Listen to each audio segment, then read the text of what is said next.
शुभ्र, श्वेत, ओजस्वी, और इसे ऐसा ही बनाए रखने के लिए हम क्या कुछ नहीं करते। इसे ऐसे किसी मखमल के वस्त्र में लपेट देते हैं, किसी पिटारे में अच्छे से बंद करके रखते हैं। क्यों? ताकि इस पर खरोच ना आए, ताकि ये मोती टूटे ना, क्योंकि ये अनमोल है। उसी प्रकार है ये दूध फटे ना, इसलिए हम इसे गर्म करके रखते हैं। ग्रीष्म ऋतु में हम इसे शीतल जल में रखते हैं, क्योंकि ये अनमोल है।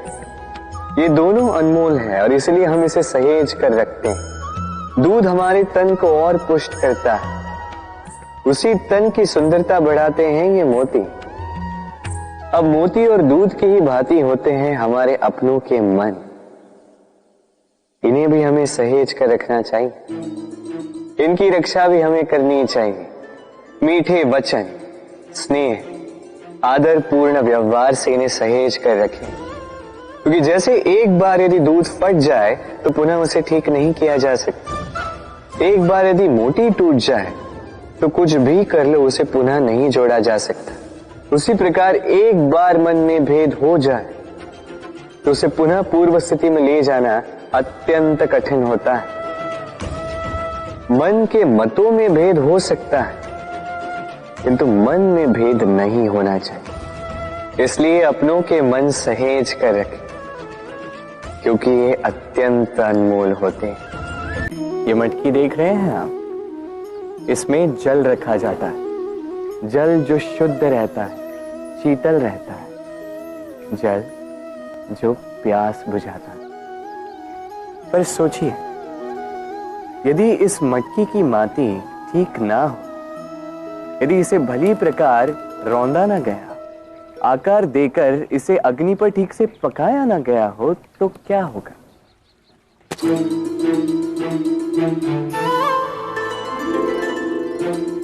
यही मन के साथ भी होता है, क्योंकि यदि प्रेम ये जल है तो इसकी मटकी है मन।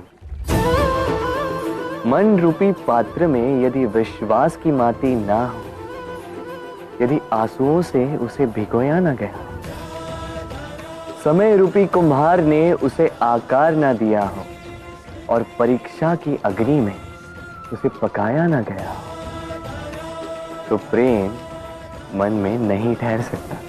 तो यदि प्रेम को पाना है तो हृदय पर काम करना होगा।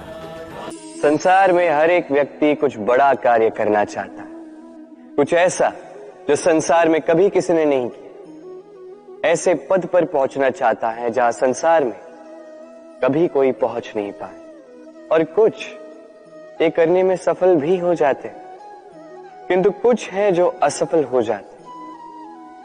क्यों? तो यही मेरा प्रश्न। न उनके निश्चय में कोई कमी होती है, न उनके प्रयासों में कोई कमी होती, फिर क्यों ये पीछे रह जाते? इसका उत्तर सरल सा, ये संसार आपको बताता हूं कैसे। आप इस संसार में महान कार्य करना चाहते हैं, वो मान, वो पद पाना चाहते हैं जो संसार में कभी किसी ने नहीं पाया। परंतु आपकी समस्या ये भी है कि इस कार्य में संसार आपका साथ नहीं दे रहा। कैसी विचित्र बात है। अरे भूल जाइए संसार को, अकेले जीवन में आगे बढ़िए। गंगोत्री से जब एक बूंद निकलती है तब वो केवल एक बूंद होती है, और उसके पश्चात जब वो अपनी यात्रा प्रारंभ करती है अन्य बूंदों के साथ मिलकर, तब वो धारा बनती है, तब वो गंगा बनती है। यदि आपको जीवन में आगे बढ़ना है तो अकेले बढ़ना सीखिए। निडरता के साथ, साहस के साथ, सकारात्मकता के साथ जीवन में आगे बढ़िए, अकेले आगे बढ़िए। और देखिए, वो मान, वो पद आप ही की प्रतीक्षा कर रहा है। आभूषण भला किसे प्रिय नहीं है? आभूषण हम परिश्रम करते हैं, धन अर्जित करते हैं और आभूषण खरीदते हैं, कभी स्वयं के लिए, कभी उनके लिए जिनसे हम प्रेम करते हैं, कभी उनके लिए जिनका हम सम्मान करते हैं। कदाचित इसीलिए सीता ने चूड़ामणि धारण किया था और मैंने श्यामंतक मणि। किंतु क्या यही वास्तविक आभूषण है जो आपका मूल्य बढ़ाते हैं? नहीं। श्री राम का आभूषण है उनका मर्यादोचित व्यवहार। माता सीता का आभूषण उनकी सत्यता, उनकी निष्ठा, उनका त्याग।